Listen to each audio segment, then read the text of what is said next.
નમસ્કાર મિત્રો, દર્પણ એકેડેમીની YouTube channel પર આપ સૌનું સ્વાગત છે કે જ્યાં તમને મળે છે શૈક્ષણિક વિડીયો તેમજ સરકારી ભરતીને લગતી તમામ માહિતીની લેટેસ્ટ અપડેટ.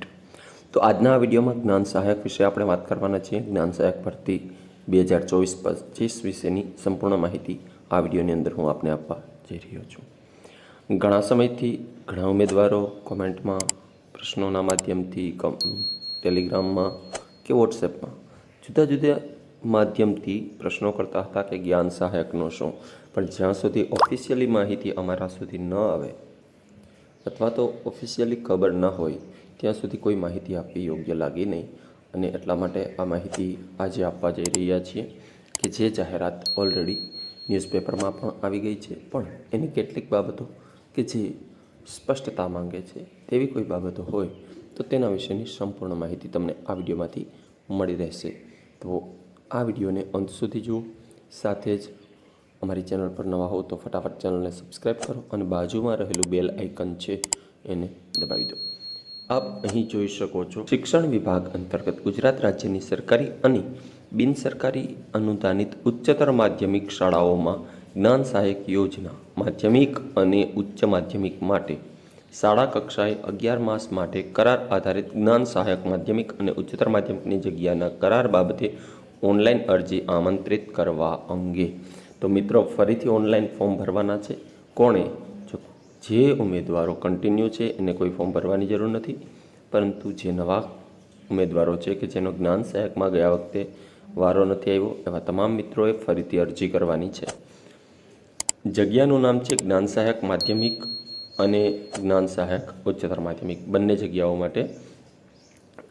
જેમાં મહેનતાણું આપણે ગયા વખતના વિડીયોમાં જોયું હતું. બીજી ડિટેલના વિડીયો પણ આની સાથે હું તમને નીચે ડિસ્ક્રિપ્શનમાં આપી દઈશ કે ત્યાંથી તમે જ્ઞાન સહાયક માધ્યમિકને લગતા કોઈ પણ પ્રશ્ન હોય કે ઉચ્ચતર માધ્યમિકને લગતા કોઈ પણ પ્રશ્ન હોય તો ડિસ્ક્રિપ્શન બોક્સમાંથી તમને મળી રહેશે.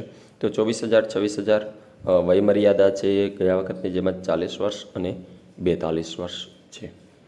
શિક્ષણ વિભાગ અંતર્ગત ગુજરાત રાજ્યની સરકારી અને બિનસરકારી અનુદાનિત માધ્યમિક અને ઉચ્ચતર માધ્યમિક શાળાઓમાં જ્ઞાન સહાયક યોજના માધ્યમિક ઉચ્ચતર માધ્યમિક માટે શાળા કક્ષાએ 11 માસ માટે કરાર આધારિત જ્ઞાન સહાયક માધ્યમિક અને ઉચ્ચતર માધ્યમિકની જગ્યાઓની ભરતી માટે પસંદગી યાદી તૈયાર કરવા માટે યોગ્ય લાયકાત ધરાવતા ઉમેદવારો પાસેથી ઓનલાઈન અરજીઓ મંગાવવામાં આવે છે.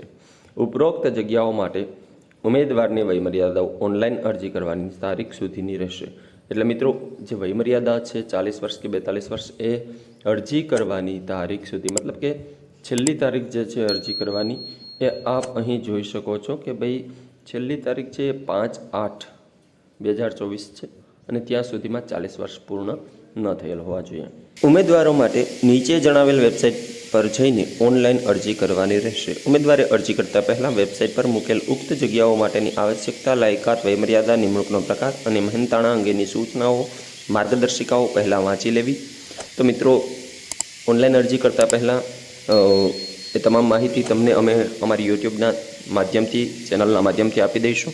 એટલે તમે અમારી ચેનલ પર જોડાયેલા રહો, જેથી કરીને આવી અગત્યની માહિતી છે એ અમે તમને આપતા રહીએ. અને સાથે જ ફોર્મ કેવી રીતના ભરવું, સ્ટેપ બાય સ્ટેપ માહિતી અને તમામ બાબતો સાથે અમે એ વિડીયો પણ આપના સુધી પહોંચાડશું કે જેથી કરીને તમને ખ્યાલ આવે. તો આ વિડીયો છે એ તમને લગભગ 27 તારીખના જ મળી જશે એવો અમારો પ્રયત્ન રહેશે. એ ત્યાં મૂકેલા પણ છે, ત્યાંથી તમે વાંચી શકો છો. વેબસાઇટ પર ન જવું હોય તો અમારી ટેલિગ્રામ ચેનલ પર પણ અમે મૂકી દઈશું કે જેની લિંક પણ નીચે ડિસ્ક્રિપ્શનમાં આપેલી છે. એ તમામ બાબતો વાંચી લેવી. નિમણૂકનો પ્રકાર છે, મહેનતાણું કેટલું છે, મહેનતાણું તો ઉપર વાત કરી 24,000 અને 26,000. ઉંમર મર્યાદા છે, જરૂરી ડોક્યુમેન્ટ કયા રહેશે, ઉંમરમાં છૂટછાટ કોને મળશે વગેરે તમામ બાબતોની માહિતી પણ અમે ટૂંક સમયમાં અમારા આ જ પ્લેટફોર્મ ઉપરથી, મતલબ કે યુટ્યુબ ચેનલના માધ્યમથી પહોંચાડશું આપના સુધી અને સાથે જ ટેલિગ્રામ ચેનલથી પણ અમે આપને આપીશું.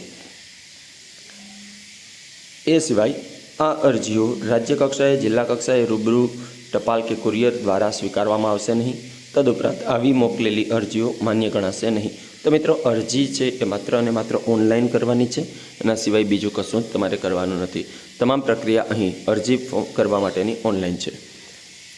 ઉમેદવારે પ્રમાણપત્રોની ખરાઈ માટે જ્યારે પણ રૂબરૂ બોલાવવામાં આવે ત્યારે ઓનલાઈન કરેલી અરજીની પ્રિન્ટ સાથે જરૂરી પ્રમાણપત્રોની એક ઝેરોક્સ નકલ, પાસપોર્ટ સાઇઝનો ફોટોગ્રાફ તેમજ ચકાસણી માટેના અસલ પ્રમાણપત્રો સાથે હાજર રહેવાનું રહેશે.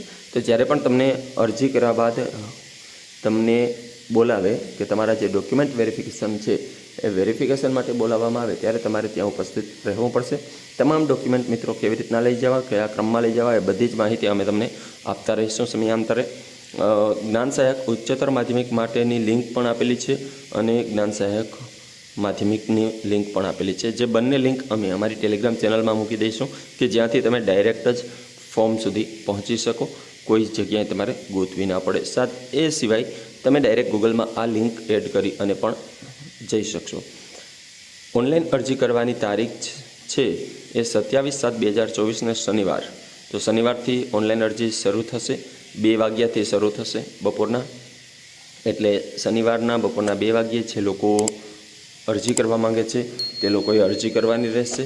અને ઓનલાઈન અરજી કરવાની અંતિમ જે તારીખ છે એ 5/8/2024 સોમવાર છે. 5/8/2024 સોમવાર સુધીમાં અરજી ક્લોઝ થઈ જશે. એ રાત્રિના 12 વાગ્યા સુધી થશે. તો આવી તમામ અપડેટો અમે આપના સુધી પહોંચાડતા રહેશું કે ભાઈ અરજી કેવી રીતના કરવી, અરજી માટે જરૂરી ડોક્યુમેન્ટ ક્યાં ક્યાં છે, અને તમારે કઈ બાબતો સાથે રાખી અને પછી અરજી કરવી. એપ્લિકેશન ફોર્મ ભરતા પહેલાં એક વખત અમારો વિડીયો જોઈ લેજો કે જે અમે ડેમો માટે આપને પહોંચાડશું કે કેટલી વિગતોની તમારે જરૂર પડશે એટલી વિગતો તૈયાર રાખવી.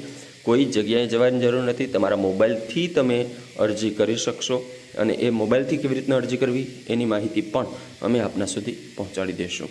તો આ હતી આજની નાનકડી અપડેટ સવારની, અને આ માહિતી કદાચ આપને ઉપયોગી થઈ હોય તો વિડીયોને લાઇક કરી દેજો.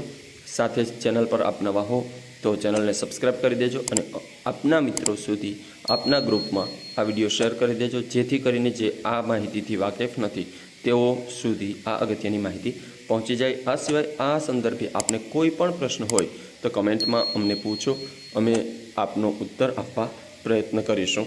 અસ્તુ, ધન્યવાદ.